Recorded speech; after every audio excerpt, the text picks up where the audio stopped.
This video explains the zebra function of the Movnorm series monitors. Tap the screen to bring up the menu, select Functions, then choose Zebra, and you can turn on the Zebra function. You can set 5 parameters in the Zebra line tab.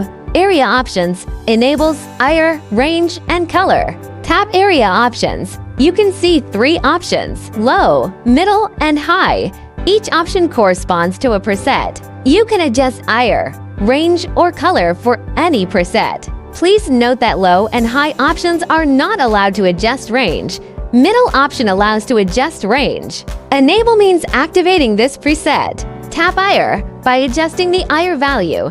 You can apply zebra stripes to the brightness level range of a specific value in the image.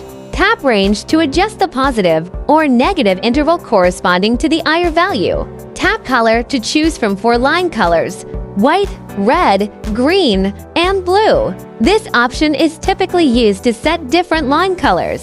For each area option to distinguish between underexposed, properly exposed, and overexposed areas in the image. You can choose based on your shooting needs. That's the full introduction to the Zebra function of the Movnorm series monitors.